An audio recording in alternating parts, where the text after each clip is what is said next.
Salamat, alas 3 din kami pinauwi. Manong guard, palabas na daw po kami. Ano? Bakit parang nakakita ka ng multo? Di ba ikaw si Manong Jeric na nadagasan noon, tapos critical yung condition sa ospital, 50-50 pa nga daw yung buhay mo noon? Magaling ka na kagad? Hindi, baldado pa ako. Kaya nga nandito ako ngayon, syempre magaling na ako, ang tanga talaga nito. Sayang naman, hindi pa natuluyan. RIP that Jeric na sana eh.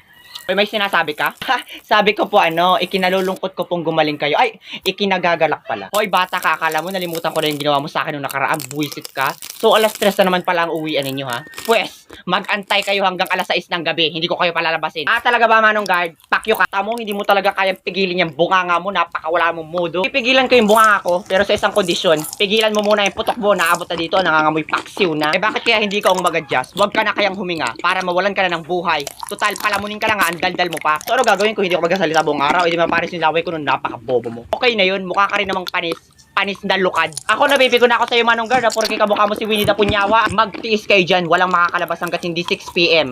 Saka wala akong pakialam kahit magsumbong pa kayo sa mga teacher ninyo kasi wala rin naman silang mga kwenta. Oops! Paano yan, Manong Guard? Na-record ko yung sinabi mo sa recorder kong koko. Nakalimutan mo atang anak ako ng mafia boss. Pumarito kang bata ka. Bakit? Pumunta ka dito, kakaltokan kita. Oh, ito, ibigay mo yan kay ma'am ha, dun sa principal. Sabihin mo lahat-lahat ng mga ginawa niya, Manong Guard na yan. Bilisan mo at natatain ako. Hoy, buisit kang bata ka, pumunta ka dito. Ah! Oh, tatanga-tanga na dulas. Hala, walang malay. Hala, putok yung ulo. Hala, RIP that Jeric. Hey! Hoy, humihinga pa. Ano ba yan? Hindi matuloy-tuloyan.